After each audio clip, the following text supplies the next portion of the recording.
और आज corona virus ने पूरी दुनिया की सांसें उखाड़ रखी और हर तरफ बेबसी लाचारी की तस्वीरें आ रही हैं। यह वायरस सीधे फेफड़ों को अपना निशाना बना रहा है। बहुत गौर से सुनिए हम क्या कुछ कह रहे हैं। फेफड़ों को आप कैसे बचाएं, कैसे महफूज करें अपनी एक एक सांस को, आज इसी पर हम बातचीत करेंगे। लेकिन उससे पहले ये खबरदार सावधान करने वाली हमारी स्पेशल रिपोर्ट देख लीजिए, क्योंकि दुनिया की मशहूर स्वास्थ्य पत्रिका द लैंसेट ने छपे एक लेख में दावा किया है कि कोरोना वायरस हवा में तेजी से फैलता है। क्या ये पूरी खबर है? जरूर देखें।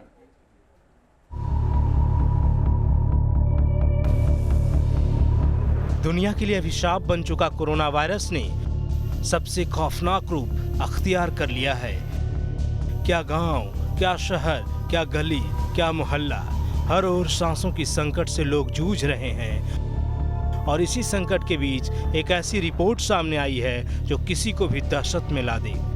रिपोर्ट में दावा किया गया है कि हवा के जरिए भी फैल रहा है कोरोना। अगर रिपोर्ट सही है तो ये दुनिया का सबसे बड़ा खतरा साबित हो सकता है, क्योंकि कातिल वायरस का रुख जिस भी गली, जिस भी मोहल्ले की ओर मुड़ा, वहां कोरोना संक्रमण की सुनामी आ जाएगी। दुनिया की मशहूर स्वास्थ्य पत्रिका द लैंसेट में प्रकाशित एक लेख में दावा किया गया है कि कोरोना वायरस हवा में तेजी से फैलता है। रिपोर्ट लिखने वाले लेखकों ने इसके पीछे 10 वजह बताई है, जिसमें यह बताने की कोशिश की गई है कि SARS-CoV-2 हवा में तेजी से फैलने वाली बीमारी है। ब्रिटेन, अमेरिका और कनाडा के 6 विशेषज्ञों ने रिपोर्ट को तैयार किया है। रिपोर्ट तैयार करने वाले वैज्ञानिकों के मुताबिक कोविड-19 का इन्फेक्शन सिर्फ संक्रमित व्यक्ति के खांसने या छींकने से ही नहीं, उसके सांस छोड़ने, बोलने, चिल्लाने या गाना गाने से भी फैल सकता है। विशेषज्ञों के दावे के मुताबिक खुली जगहों के बजाय बंद जगहों पर कोरोना संक्रमण ज्यादा तेजी से फैलता है। जो लोग छींक या फिर खांस नहीं रहे हैं, वो भी कोविड के कुल मामलों में 33% से 59% तक वायरस के एसिम्प्टोमेटिक या प्री एसिम्प्टोमेटिक ट्रांसमिशन के लिए जिम्मेदार हो सकते हैं। रिपोर्ट में संक्रमण से बचने के लिए मास्क और सोशल डिस्टेंसिंग को काफी नहीं बताया गया है। स्टडी में बताया गया है कि वायरस के सुपर स्प्रेडर इवेंट महामारी को तेजी से आगे ले जाते हैं। बड़े ड्रॉपलेट्स से ही कोरोना का फैलाव का प्रमाण नहीं है। क्वारंटीन होटलों में एक दूसरे से सटे कमरों में रह रहे लोगों के बीच ट्रांसमिशन देखा गया, जबकि वो एक दूसरे के कमरे में भी नहीं गए थे। अस्पतालों और मेडिकल संगठनों के अंदर भी इन्फेक्शन फैला है, जहां कॉन्टैक्ट और ड्रॉपलेट से जुड़े कड़े नियमों जैसे PPE तक का पालन किया जाता है। वैज्ञानिकों के मुताबिक महामारी रोकने के उपायों में बार बार हाथ धोने और आसपास की सतहों को साफ करने जैसी बातों पर ध्यान देना अब भी जरूरी है। लेकिन उससे ज़्यादा अहम है कि हम उन उपायों के बारे में सोचें जिनसे इन्फेक्शन को हवा के जरिए फैलने से रोका जा सकता है। Team news nation. तो ये रिपोर्ट आपने यहाँ पर देखी और एक खास पैनल, बेहद खास पैनल हमारे साथ इस वक्त मौजूद है। डॉक्टर RS चहल हमारे साथ मौजूद हैं। आप सर गंगाराम में सीनियर सर्जन हैं। इसके अलावा हमारे साथ डॉक्टर मनोज कुमार भी मौजूद हैं। आप मैक्स अस्पताल में डायरेक्टर हैं। और साथ ही डॉक्टर श्रुति मलिक, हेल्थ एक्सपर्ट भी हमारे साथ मौजूद है। आप तीनों का बहुत बहुत स्वागत है।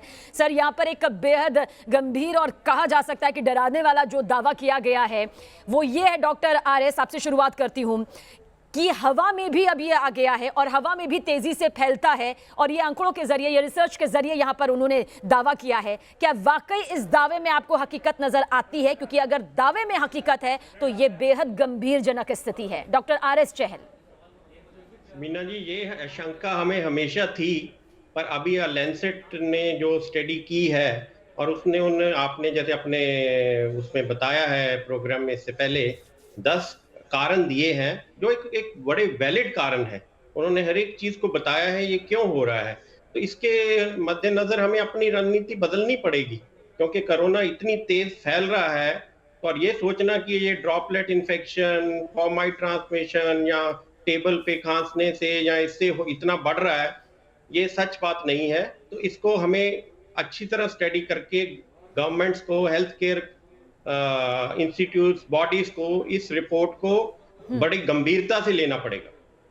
चलिए, डॉक्टर चहल कह रहे हैं कि बेहद गंभीरता से इस रिपोर्ट को लेने की ज़रूरत है ताकि हालात जो इस वक्त हम सह रहे हैं, झेल रहे हैं, उस पर काबू पाया जा सके वक्त रहते हुए। डॉक्टर मनोज कुमार, अब आपसे सवाल यही है कि अगर फेफड़ों पर इसका सीधा अटैक होता है, जो कि हो भी रहा है, जिन लोगों को सबसे ज़्यादा फेफड़ों में दिक्कत आ रही है, उन्हें सांस लेने में दिक्कत आ रही है, कई तरह की दिक्कतें आ रही हैं, किस तरह से बचाव हो सकता है सर? क्योंकि इस वक्त न्यूज़ नेशन का हर दर्शक यही जानना चाहता है कि वो अपने फेफड़ों को किस तरह से बचाए।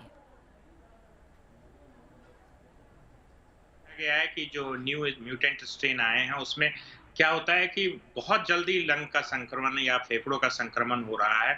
और ताज्जुब की बात यह है कि 70% लोग तो पॉजिटिव होते हैं आरटीपीसीआर के, कुछ लोग हैं जो आरटीपीसीआर उनका निगेटिव आता है और सडनली उनको सांस की दिक्कत शुरू हो जाती है।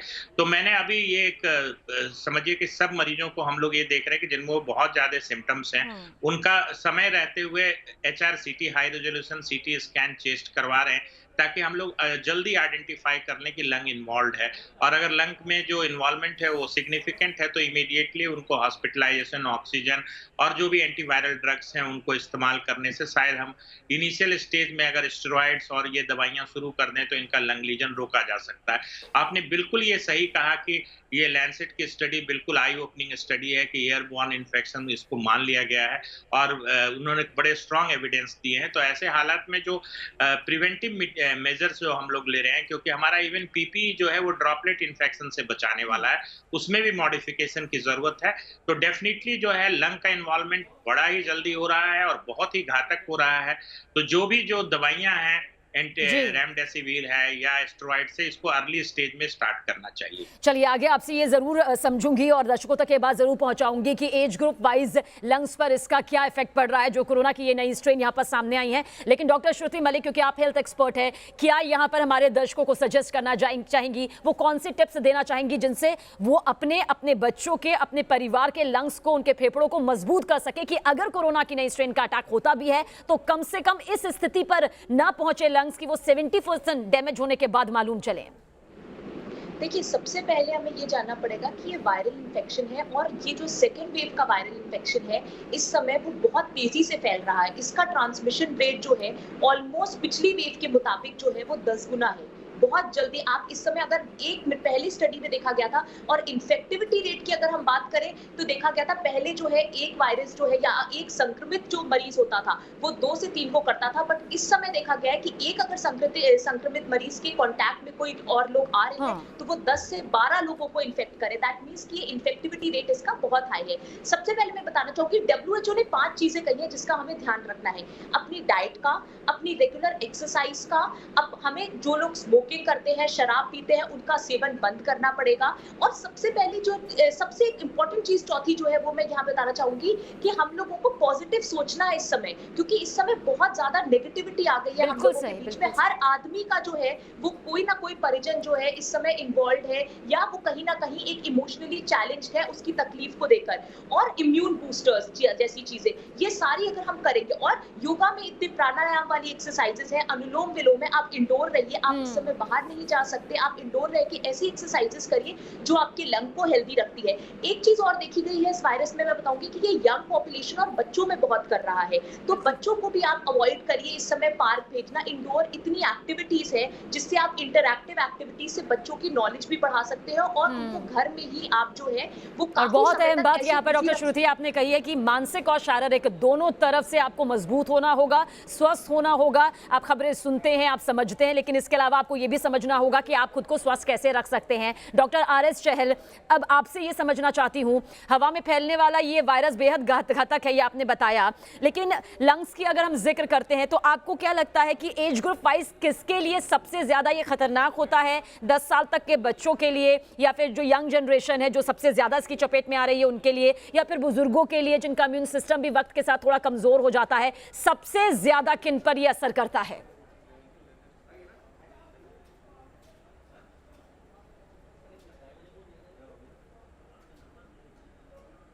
जी डॉक्टर RS चहल, इस सवाल का जवाब मैं चाहूंगी आप दर्शकों तक पहुंचाएं। ये सबसे ज्यादा तो वायरस अटैक करेगा कि जो कमजोर हैं, बुजुर्ग हैं, बच्चे हैं, जो जिनको कोमॉर्बिड डिजीजेस हैं, जिनकी इम्यूनिटी इतनी स्ट्रांग नहीं है, डायबिटिक हैं, लंग फंक्शन कम है, कार्डियक इश्यूज हैं, ये सारा एक वनरेबल ग्रुप है, इनको इनको सबसे ज्यादा ये इफेक्ट आता है। पर वायरल इन्फेक्शन को ये हम कह सकते हैं कि ये एक वनरेबल ग्रुप है, पर 100% बिल्कुल नहीं कह सकते। यंग फिट बंदे जो मैराथन रनर्स हैं वो भी अफेक्टेड है, लेकिन डॉक्टर चहल, अगर ऑक्सीजन लेवल घटता है तो कैसे मालूम चलेगा कि आपका ऑक्सीजन लेवल घट गया? क्योंकि कई बार वैसी दिक्कत सामने नहीं आती है, लेकिन अचानक से जब आप चेक करते हो तो पता चलता है कि ऑक्सीजन लेवल आपका घट गया है। तो इसके सिम्टम्स भी हम चाहेंगे कि आप जरूर बताएं। ऑक्सीजन लेवल घटने का तो आपको बैठे बैठे चल रहे हो, थोड़ा सा सांस फूलने लग गया, पर असली तो इसका मेजरमेंट और पल्स ऑक्सीमीटर से ही करना पड़ेगा, और वो भी जरूरी है क्योंकि मार्केट में बहुत वैरायटी के पल्स ऑक्सीमीटर्स हैं। आपको बेसलाइन अपना ऑक्सीजन क्या है वो पता होना चाहिए। तो कईयों का तो बेसलाइन 99 होगा, कईयों का बेसलाइन 96, 97 ही रहता है। तो परसेंटेज जो ड्रॉप होता है जी, वो हमें ज्यादा जरूरी है। चलिए डॉक्टर मनोज, आपसे यहाँ पर समझना चाहेंगे कि अगर ऑक्सीजन लेवल आपको कम नजर आता है, घट जाता है, तो ऐसे में फौरन मरीज को या उसके परिजनों को मरीज के लिए क्या करना चाहिए? आप क्या सजेस्ट करना चाहेंगे सर? देखिए, अभी डॉक्टर साहब ने बताया ना कि ऑक्सीमेट्री, पल्स ऑक्सीमेट्री एक तरीका है जिससे कि आप जान सकते हैं कि आपका ऑक्सीजन सैचुरेशन क्या है। अगर घर में ऑक्सीजन सैचुरेशन सडनली ड्रॉप होता है और अगर आपके यहाँ ऑक्सीजनेटर है या कोई डोमिसिलरी ऑक्सीजन है, तो तुरंत आप 4 से 6 लीटर पर मिनट पे ऑक्सीजन लगा दें। और ऑक्सीजन ड्रॉप एक इंडिकेशन है हॉस्पिटलाइजेशन का। हाँ। जो भी ऑक्सीजन से मिलता हुआ बेड हो, जिस पे बेड पर ऑक्सीजन की फैसिलिटीज हो, वैसे सेंटर से अपना एक कहिए कि उससे संपर्क करके पेशेंट को शिफ्ट कराने की कोशिश करें, क्योंकि बिलो 80% आने पे फिर आपको आईसीयू रिक्वायरमेंट हो जाती है, तब बड़ी मुश्किल होती है बेड का मिलना भी। डॉक्टर श्रुति मलिक, क्योंकि ऑक्सीजन घटना भी एक सबसे बड़ी समस्या है और ऐसे में बड़ी टेंशन हो जाती है मरीज को, मरीज के परिजनों को कि आखिर ऑक्सीजन लेवल ठीक कैसे किया जाए। अस्पताल जाकर ऑक्सीजन लेना ये एक अलग ऑप्शन यहाँ पर जरूर होता है, लेकिन क्या घरेलू उपचार से भी ऑक्सीजन लेवल बढ़ सकता है? बहुत से लोग ऐसी कोशिश कर सकते हैं। अगर ऐसी कोई कोशिश है तो आप जरूर बताएं, और अगर ऐसी कोशिश नहीं करनी चाहिए तो फिर क्यों नहीं?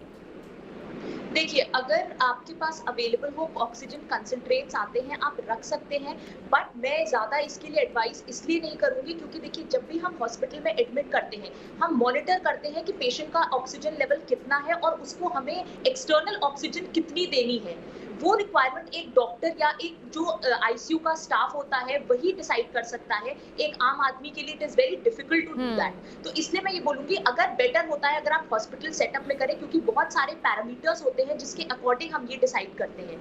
तो अगर आपको मिलता है घर के लिए, एक आप रख सकते हैं सेफ साइड के लिए, बट कोशिश ये करें कि जब तक हॉस्पिटलाइजेशन हो उसके ही पैरामीटर्स को हम मॉनिटर करते हुए एक डॉक्टर की नजरानी में अगर आप करेंगे तो ये ज्यादा बेटर है। यानी कि सीधे तौर पर आप यही कहना चाहेंगे कि अपना डॉक्टर फिलहाल ऐसे वक्त में बनने की कोशिश ना करें, क्योंकि एक छोटी सी भूल आपकी जिंदगी पर, आपके फेफड़ों पर और ज्यादा यहाँ पर भारी पड़ सकती है। डॉक्टर चहल, इस शो का मकसद यही है कि जो लोग फेफड़ों की बीमारी से जूझ जाते हैं और कोरोना हो जाता है या कोरोना की वजह से जिनके फेफड़े कमजोर हो जाते हैं, वो किस तरह से मजबूत इसे बनाएं। खासतौर से वो लोग जिन्हें अभी कोरोना नहीं हुआ है लेकिन अगर उनके फेफड़े बच जाते हैं तो क्या मालूम कि अगर कोरोना अटैक भी करता है तो वो झेल जाएं और उनके फेफड़े खराब ना हो। उसके लिए उन्हें आप क्या टिप्स देना चाहेंगे सर? सबीना जी, एक तो ऑक्सीजन, जैसे आप पहले पूछ रहे थे, ऑक्सीजन बढ़ाने के लिए एक प्रोन वेंटिलेशन होता है जो कि हॉस्पिटल्स में कोरोना पेशेंट्स को भी, जिनका कम होता है या नहीं भी होता, उनको भी हम कोशिश करते हैं कि उनको उल्टा लेटना जाए, जहाँ की लंग्स का लोअर पार्ट, जहाँ की वायरस ज्यादा जाके रुकता है, वो क्लियर हो जाए और वहां वेंटिलेशन ज्यादा रहे। बाकी इमीडिएटली आप कहें कि अब कोरोना फैल चुका है और अब एकदम अपने लंग्स स्ट्रांग कर लिए जाए, ये तो बड़ा मुश्किल काम है। पर एनीवे हेल्थ के लिए तो पहले से ही सोचना पड़ेगा। तो एक अवेकनिंग कॉल है कि अपनी ब्रीदिंग एक्सरसाइजेस हमेशा, हम पहले से ही कहते हैं, हमारे तो संस्कार में है योगा, प्राणायाम, ये सारा करना। तो इमीडिएटली ऐसे करना तो नहीं, पर अपनी हेल्थ का ख्याल रखना पक्का ही इम्यूनिटी बढ़ाता है और इसमें हमें मदद मिलेगी। डॉक्टर मनोज, एक सवाल और है आपके लिए। सवाल ये है कि कितने % डैमेज होने के बाद ये मालूम चलता है कि ये स्थिति जो है खतरनाक है? क्योंकि कई बार ऐसे रिपोर्ट्स भी सामने आई है जहां पर मरीज के 70% लंग्स खराब हो चुके हैं, उसके बाद ये मालूम चल रहा है कि कोरोना की वजह से इतनी गंभीर स्थिति महज 3 दिनों के अंदर बन गई। तो कितना % तक महफूज रहता है और ठीक करने में आसानी होती है, लेकिन कितने % के बाद ये बेहद खतरनाक हो जाता है सर? मैं आपके बात से बिल्कुल सहमत हूँ कि सबसे इम्पोर्टेंट चीज़ तो ये कि इस बार लंग का जो फेफड़ों का संक्रमण है बहुत ही तेज रफ्तार से होता है। एक दिन अगर आप सीटी स्कैन कराएं जिसको हाई रेजोल्यूशन सीटी का, उसका स्कोर जो है वो 5/25 होता है और 3 दिन में पेशेंट्स बिल्कुल 15-20 के आसपास स्कोर आ जाता है। तो जो हमारा एक एविडेंस बेस्ड है, एक सीटी क्लासिफिकेशन है, उसके हिसाब से हमें पता चलता है कि ये कितना खतरनाक लंग का इन्वॉल्वमेंट है। तो जो 5-6 तक सीटी स्कोर होता है उसको माइल्ड में बोलते हैं, उससे ऊपर जो है मॉडरेट में बोलते हैं, और अगर 15 से सीटी स्कोर ज्यादा है तो सीवियर है। तो हॉस्पिटलाइजेशन भी मुझे ऐसा लगता है कि किसी भी व्यक्ति का अगर सीटी स्कोर 10 से ज्यादा है तो एहतियातन उसको हॉस्पिटलाइज हो जाना चाहिए ताकि उसको समय पर ऑक्सीजन, एंटीवायरल मिल सके। चलिए, और भी ऐसे बहुत सवाल है जिनका जवाब हम दर्शकों तक आप तीनों ही खास पैनल के जरिए पहुंचाएंगे, क्योंकि आपके जरिए न्यूज नेशन के लाखों करोड़ों दर्शक आज ये समझ पा रहे हैं कि आखिर वो अपने फेफड़ों को महफूज कैसे कर सकते हैं, कौन कौन से और वो रास्ते हैं जिनसे आप अपने फेफड़ों को मजबूत कर सकते हैं, कोरोना जैसी महामारी से बच सकते हैं। वो जरूर हमारे खास पैनल में मौजूद एक्सपर्ट्स बताएंगे इस छोटे से ब्रेक के बाद।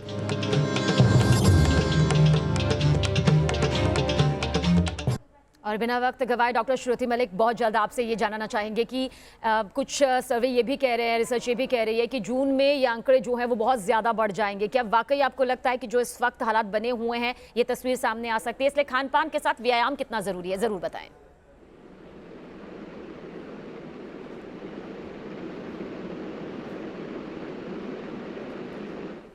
डॉक्टर श्रुति, मेरी आवाज़ आप तक पहुँच पा रही है? चलिए ठीक है। डॉक्टर चहल, आपसे यहाँ पर समझना चाहेंगे यही सवाल कि आपको लगता है कि जून में ये आंकड़े और ज्यादा बढ़ जाएंगे?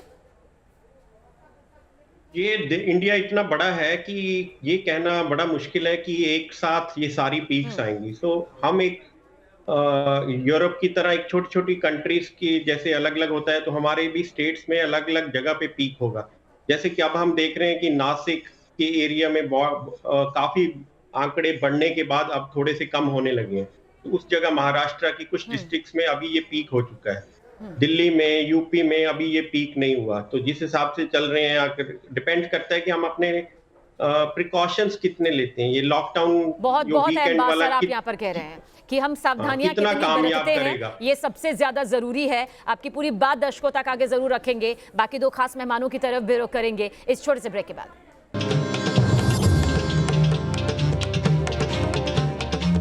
और कोरोना पर पूरी जानकारी देने के लिए, कोरोना से जुड़ी हर एक अपडेट के लिए हमारे संवाददाता लगातार ग्राउंड जीरो पर मौजूद है, उनसे तो हम बातचीत कर रही हैं। खास पैनल भी हमारे साथ मौजूद है, लेकिन इस बीच हम आपको ये बता दें कि आप अपने फेफड़ों को कैसे बचा सकते हैं। आपका ऑक्सीजन लेवल कम हो तो क्या करना चाहिए, कैसे आप पता लगाएं कि आप इसकी गिरफ्त में आ चुके हैं, और क्या कुछ आपकी जिंदगी की अब दिनचर्या होनी चाहिए। इस पर खास पैनल हमारे साथ मौजूद है। डॉक्टर RS चहल, आपसे ये सवाल है, अगर फेफड़े जो है बच्चों के, क्योंकि वो एक बढ़ने वाली उम्र में होते हैं, विकास करने की उम्र में होते हैं, आपको लगता है कि बच्चों के फेफड़ों को मजबूत करने के लिए माओं को अभी से सोच लेना चाहिए? क्योंकि अब वक्त ऐसा है कि न जाने फिर कौन सा वायरस अटैक करे, न जाने हम कब तक इससे उभरे, इसलिए जरूरी है कि इसी वक्त में बच्चों के फेफड़ों को और मजबूत कर लिया जाए।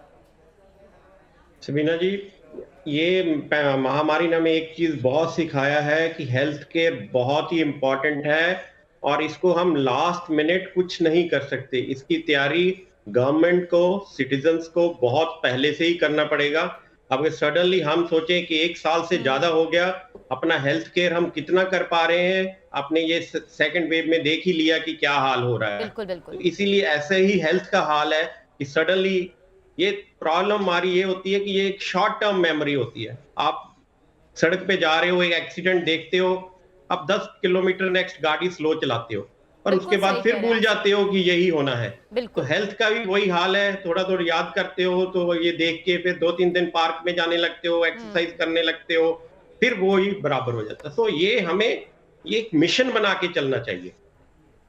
बहुत अहम बात यहाँ पर डॉक्टर चहल आपने कही है कि जिंदगी का हिस्सा हमें इसे अब मिशन के तौर पर रखना चाहिए, ना कि सिर्फ इसलिए क्योंकि 1 केस 2 केस हम देखते हैं और हम डर जाते हैं, घबरा जाते हैं। डॉक्टर श्रुति, आपको क्या कुछ लगता है, खान पान के साथ व्यायाम फेफड़ों को कितनी मजबूती दे सकता है, किस तरह से आपके ऑक्सीजन लेवल को बेहतर कर सकता है, किस तरह से अब दिनचर्या यहाँ पर होनी चाहिए ताकि आपके फेफड़े मजबूत रहें?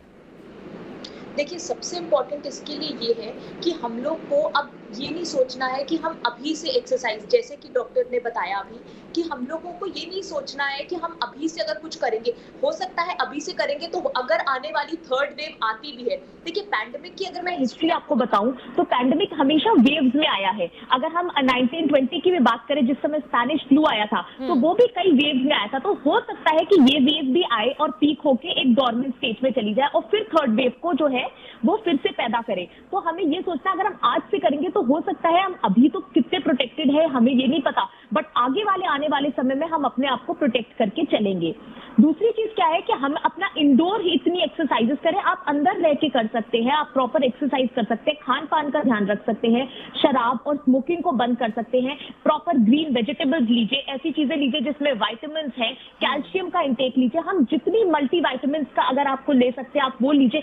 ऐसी चीजें ले जो बैलेंस डाइट होती है, ताकि हर तरीके के मिनरल विटामिन्स हमारे शरीर में जाए, प्रोटीन्स ले, ताकि हम अपने आप को एक बैलेंस डाइट देके ऐसा खान पान और एक ऐसी अपनी लाइफस्टाइल कर ले जिसमें हम जंक फूड कम से कम यूज करें। क्योंकि इस समय हमारे पास देखिए एक नया वायरस है और हर, चाहे वो साइंटिस्ट हो चाहे वो डॉक्टर्स हो, सबके लिए एक ये नया चैलेंज हमारे सामने आया है। दूसरी चीज अगर आप देख रहे हैं तो पहली और दूसरी वेव में जो है वो सिम्टम्स भी पेशेंट के अलग अलग हो रहे हैं। तो हमें ये नहीं पता कि ये वायरस किस प्रकार से अपना रूप बदलेगा।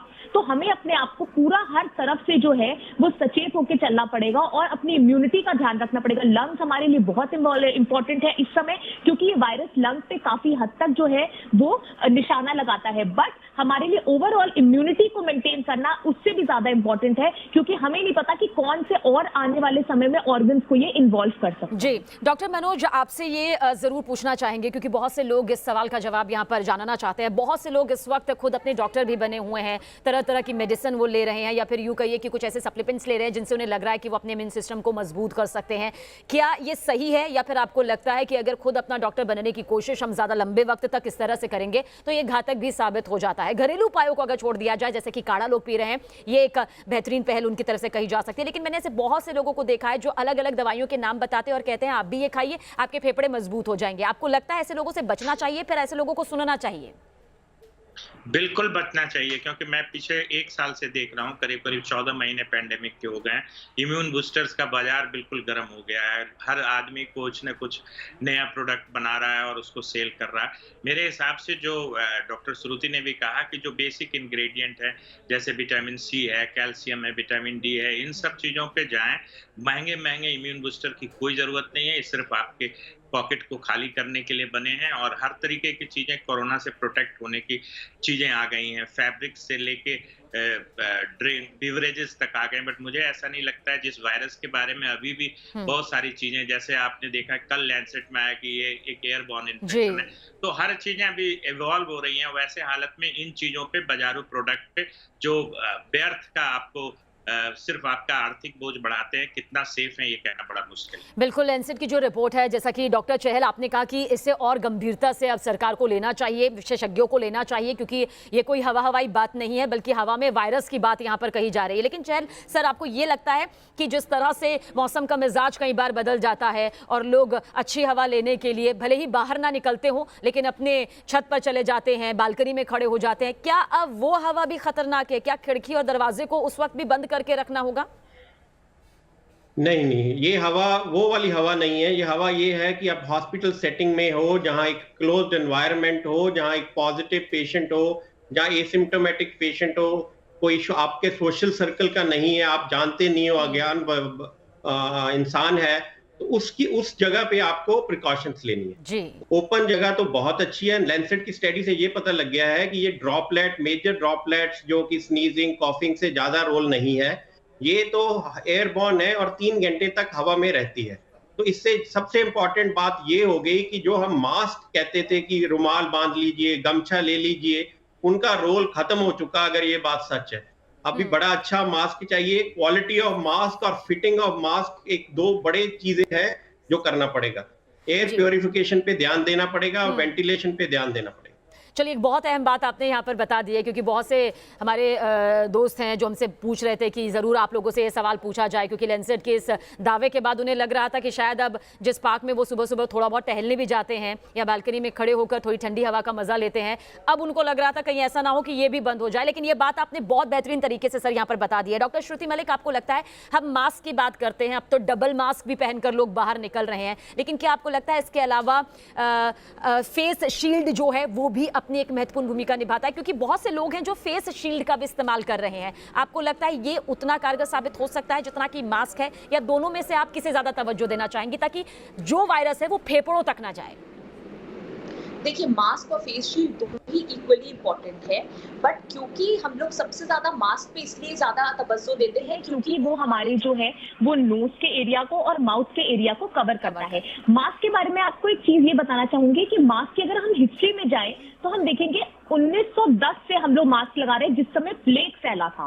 उस समय से mask, that was the time जिस समय से हमने मास्क को जो है निकाला है और उसको हम लोग यूज करते आए। उसको हम एक तरीके से एक एपरेटस की तरह उस समय यूज करते थे, प्रोफाइलैक्टिक एपरेटस कहते थे, की तरह उसको हम यूज करते थे। बट एक चीज और बताऊंगी कि मास्क पहनने का जो तरीका है, लोग पहन तो रहे हैं मास्क बट प्रॉपर नहीं पहन रहे। बार बार मैं बताऊं, मास्क के लिए हमारा जो होना चाहिए प्रॉपर एक फिटिंग होनी चाहिए, उसको होना चाहिए well fitted mask. Well fitted mask का ये मतलब है कि आपके नाक को, मुंह को चारों तरीके से टाइटली वो बंद करके रखे ताकि वायरस कहीं से भी ना जाए। आप आमतौर पे देख भी रही होंगी, रोड पे लोग मास्क लगाते हैं बट मास्क नाक के नीचे रहता है। ऐसे मास्क का कोई फायदा ही नहीं है। और एक स्टडी में आपको बताऊं अभी अमेरिका में हुई थी, जिन्होंने कहा कि अगर 95% लोगों ने एक मास्क पहना था तो 1.3 लाख कम डेथ्स हुई थी।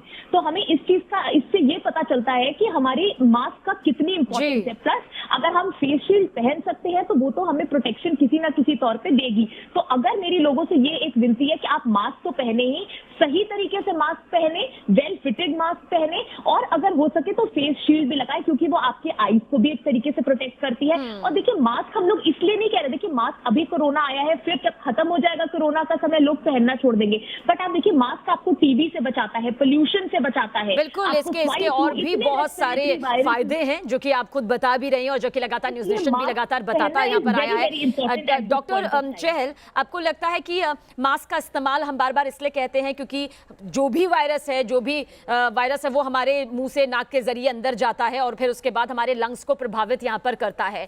क्या कुछ आप चाहेंगे ऐसे टिप्स देना जिसके जरिए आपको लगता है कि जो गर्भवती महिलाएं हैं, जो दिल के मरीज हैं, हार्ट पेशेंट है, जिन्हें पहले से ही लंग्स की दिक्कत यहाँ पर प्रॉब्लम फेस करनी पड़ रही है, तमाम दिक्कतें, उनको कुछ खास टिप्स आप देना चाहेंगे?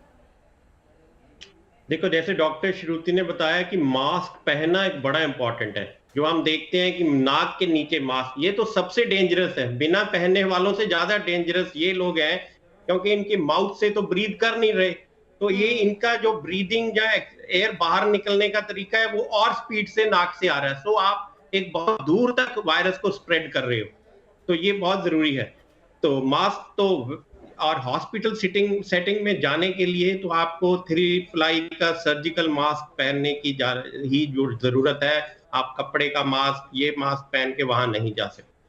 डॉक्टर मनोज, आपको ये लगता है कि जितना हम ये जोर इस पर देते हैं कि मास्क पहनना चाहिए, बहुत बेहतर है, क्योंकि हम अब ज़्यादातर लोगों को देख भी रहे हैं मास्क पहन रहे हैं, लेकिन फिर भी वो कहते हैं हमने ये सावधानी बरती, हमने तो हमेशा मास्क लगाया, बावजूद इसके हम कोरोना पॉजिटिव हो गए, हमारे फेफड़े जो हैं वो कमज़ोर हो गए। आपको लगता है मास्क की साफ सफाई पर भी उतना ही फोकस करना चाहिए? क्योंकि ऐसे बहुत से लोग हैं जो कई दिन एक ही मास्क को चलाते हैं, साफ सफाई का ध्यान नहीं रखते हैं और फिर वही चिपके हुए वायरस उन पर अटैक करते हैं और उनके फेफड़ों को खराब करते हैं।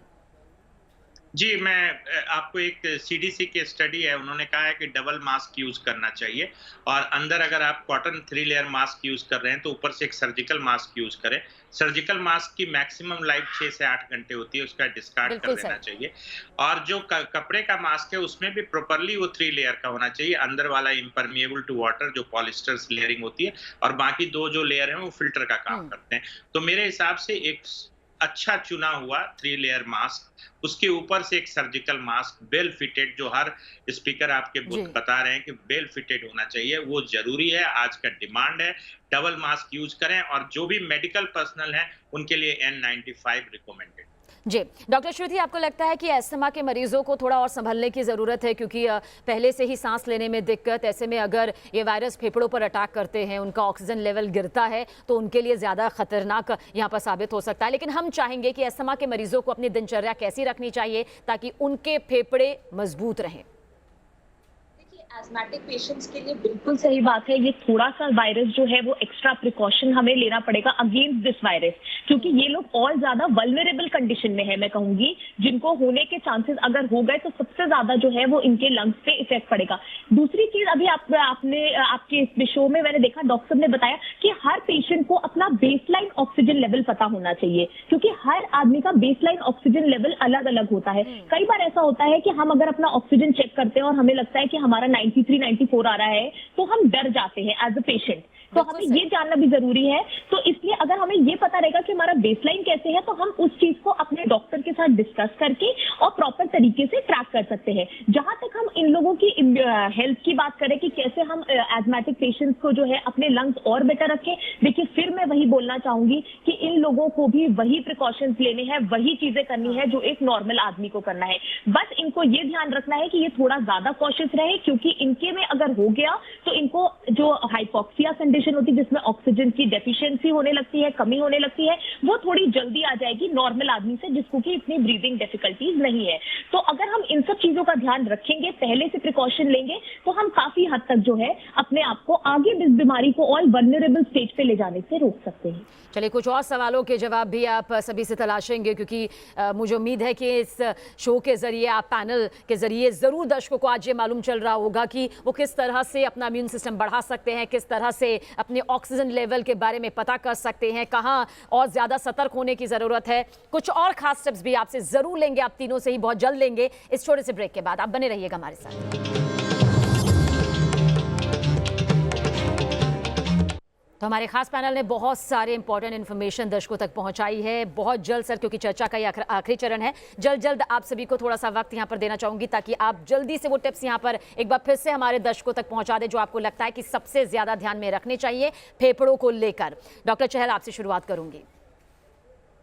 बहुत जरूरी है ये लैंसेट की स्टडी के बाद कि हमें आउटडोर वेंटिलेशन में रहना चाहिए, सोशल डिस्टेंसिंग रखना चाहिए, क्वालिटी एंड फिटनेस और मास्क पे अब ज्यादा स्ट्रेस आ चुका है और हमारे वेंटिलेशन के एयर फिल्ट्रेशन प्रोसेसेस पे ध्यान ज्यादा रखना चाहिए। ठीक है सर। और सबसे इम्पोर्टेंट ये है कि जो व्हाट्सएप पे कुछ मेडिसिन का जो कट पेस्ट लोग जो थोड़ा सा ठीक हो जाता है सब दूसरों को भेज देता है, अब उनके साइड इफेक्ट्स आने लगे। अहम बात कर रहे हैं सर, क्योंकि ये अमूमन इन दिनों कुछ ज्यादा ही देखने को मिल रहा है।